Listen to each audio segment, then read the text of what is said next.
Welcome back to the Sherry Sylvester Show. My guest today is Chuck DeVore, my colleague at TPPF. He's the Chief Initiatives Officer at the Foundation. With the election coming up next week, today we're going to talk about the Electoral College and why it is a really bad idea to get rid of it. Still, 65% of Americans think we should elect our president by popular vote rather than the Electoral College. And it's not just Democrats. Donald Trump is on the record saying that he thinks popular vote would be better than electoral vote. So I want to talk with Chuck about why the founders set up the Electoral College in the first place and why we need to keep it. First, you see Chuck all the time on Fox News. He talks about everything from military strategy to fossil fuels. But when I talk to him, I want to talk about history and politics. Chuck, let's take a look at this clip from CNN to remind us where we are today with the Electoral College. Big in the conversation. 270 electoral votes. That's what you need to win. Vice President Harris, what's your best path right now? So let's walk through a couple of the scenarios you were discussing with the panel. Number one, what I've done here is the yellow states on the map. Those are all states won by Joe Biden. Nebraska's 2nd Congressional District, won by Joe Biden in 2020. I've turned them into toss-ups here just for the sake of the conversation. So the blue wall strategy, right? That's the one, say, Democrats have to win. That's the one that involves Pennsylvania. If Kamala Harris were to win Pennsylvania, win Michigan, win Wisconsin, in the last 5 presidential elections, John, those 3 states have gone together. Right? They've gone together. So 1, 2, 3. That would get her to 269. So the Electoral College is one of the balances of power, checks and balances in our Constitution, isn't it, Chuck? Alexander Hamilton said, it's not perfect, but it's excellent. Has the debate been going on for 250 years about popular vote versus the Electoral College? Well, I mean, absolutely. And the reason why, of course, they did it initially was manifold. I mean, first of all, we are a republic. We're a federal republic in which the states are a constituent part of our union. And part of the checks and balances isn't just the executive branch, the legislative and the judicial, but also the national government and the states. So that's one reason. The second reason, though, is very interesting and really goes to the history of how things were run at the founding. In the early years of our republic, Sherry, some states had, for example, open voting, kind of like the Iowa caucuses, where people would have to stand in a room and say, yeah, I'm voting for, John Adams, or I'm voting for, Thomas Jefferson and Aaron Burr. And the problem with that was that a lot of the Federalists were the people who loaned money to farmers, and a lot of the Democratic Republicans who would have backed Jefferson were the people who borrowed that money. And if you had a vote where you were out in the open and the person that lent you money to be able to put seed into the ground sees you voting for the wrong guy, he's going to go, wait a minute, what are you doing? Yeah, I'm going to call my loan back in, Conversely, sometimes the Federalists were out of favor and they were at risk of being tarred and feathered, which was the case in Rhode Island. And then, Sherry, the other issue was that there were vastly different interpretations of the franchise back then. So, for example, in New York, in those early elections, you only had about 6,000 people, this would be free white men, voting out of a population of about 300,000 people. In other states, and that, by the way, Sherry, was because they enforced pretty stringently a requirement that you had to have 50 pounds worth of property, real property.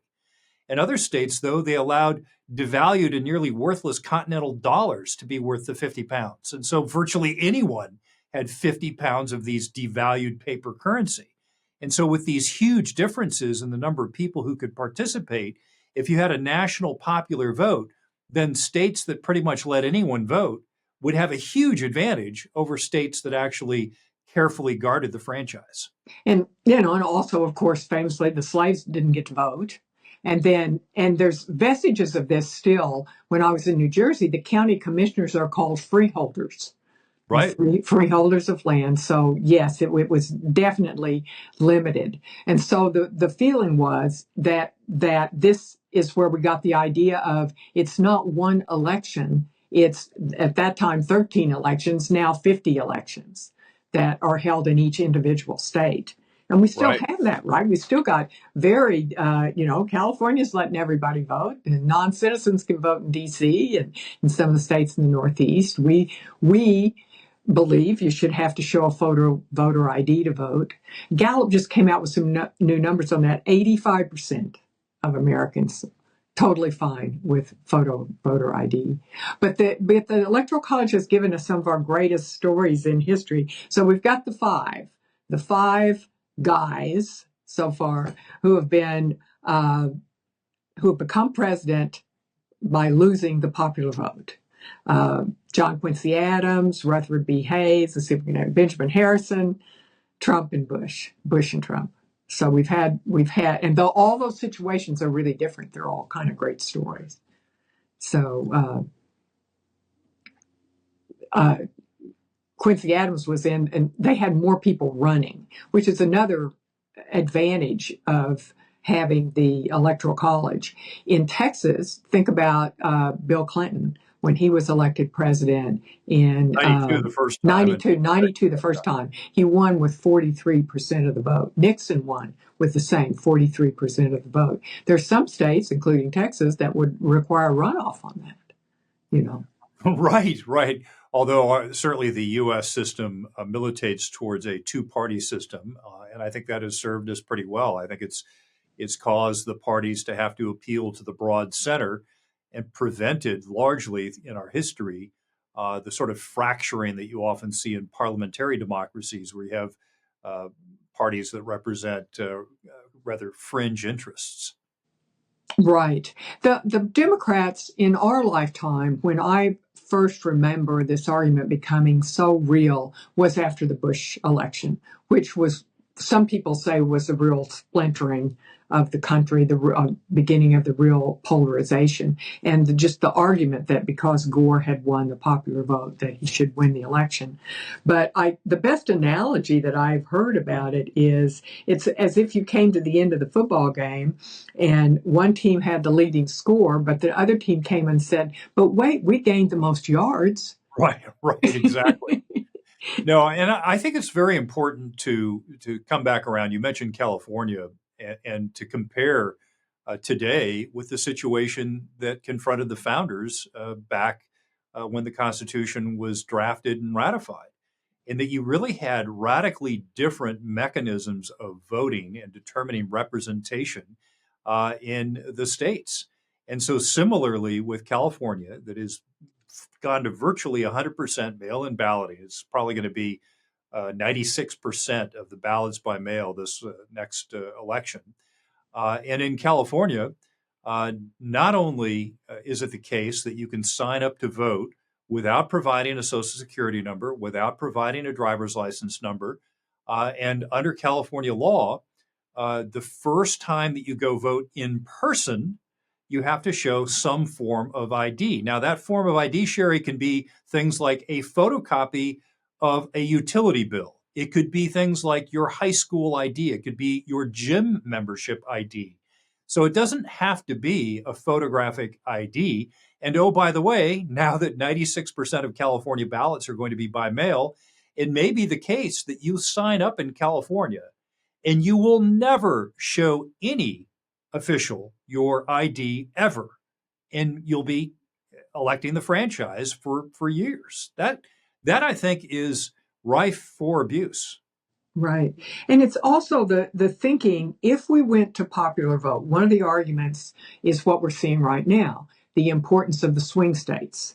Because of the Electoral College, we're seeing the presidential campaign take place in Pennsylvania, Arizona, the blue wall states, maybe Wisconsin. We're just looking at these states, and so there's a lot of concern. Well, they're only focusing on them. If we went to popular vote, the election would be held in California, Texas, Florida, and Pennsylvania. I mean, there would be no point. Well, and specifically in the urban areas. Right, yes. And it also means that those issues, that's what people are missing, I think, in saying the popular vote is absolutely has the moral high ground.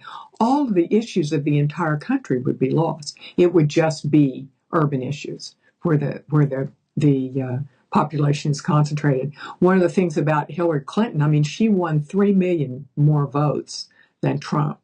But when she won only 1/6 of America's counties, about 16% of America's counties. So you look at the maps, and we've got one here that will show you where you look at the country and you see that, granted, a lot of the country has no people, but the majority of the country is red. The population centers are really concentrated and represent small parts of the country. And in some ways, I think, now, Chuck, tell me if I'm wrong about this. Maybe I'm being romantic, but that's the same urban rural split that essentially they were looking at the founding. That was Jefferson's view versus Hamilton's view. I mean, we've always had that wanting to make sure that our agrarian and more rural society, that we didn't lose the voice of those people. Well, and also it was a guard against a demagogue, like a regional demagogue. As you may recall, I have that historical what if novel that I Oh, wrote, right. called Crisis of the House Never United. And in that book, one of the plot devices is that Aaron Burr, after the ratification of the Constitution failed, he runs to be the head of a rump republic of New York and New Jersey and Pennsylvania and Delaware under a national popular vote. And there's discussions that I illuminate in the book about about Burr wanting to make sure that they loosen up the rules in New York so he can run up the score over his main opponent, Governor McKean, out of Pennsylvania. And so, again, having an electoral college prevents outsized influence from places like California, where literally you could have millions of non-citizens, including illegal aliens, participating in our election in order to run up the score of a national popular vote. And how does that end up reflecting the will of the people? But what do you say? The argument is the people in Wyoming, because of their representation in the Electoral College, they have more say than their representatives represent 570 people each electoral vote in 570,000 people. In California, that's 700,000. So Sure. how do you deal with that argument? Well, again, that goes back to the nature of our republic. We are a federal republic where states are part of that governance structure. So it isn't simply Article 1, 2, and 3, the legislature, the executive, the judicial. That's not simply the sole part of the checks and balances of the way our government was created, but also the national government and the state governments. And so you never would have had, Sherry, you never would have had the ratification of the Constitution if the small states did not have some measure of protection against the big states. And that's why we ended up with a bicameral system that has a House of Representatives predicated on representation by population and a Senate where each state has an equal voice, has 2 votes. And that was part of the big state, small state compromise that came out of the drafting of the Constitution in the first place. Would you feel that way if California and New York were Republican? Oh, absolutely. I'd feel the same way. This is a protection for the rights of the minority, and by that I mean not the way we often think of it today of racial or ethnic minorities, but the minority as in the loser of the last election, right? Those interests that were not on the winning side. The founders saw this as a necessary check on the power of government to ensure that our inherent rights, our unalienable rights, would be protected from an over-intrusive, over-powerful government. So that's part of the system that was created to make sure that our government doesn't go out of control. So how do you think this argument is going to go? The Democrats' candidate for vice president, Tim Walz, he says everybody knows that we should get rid of the Electoral College.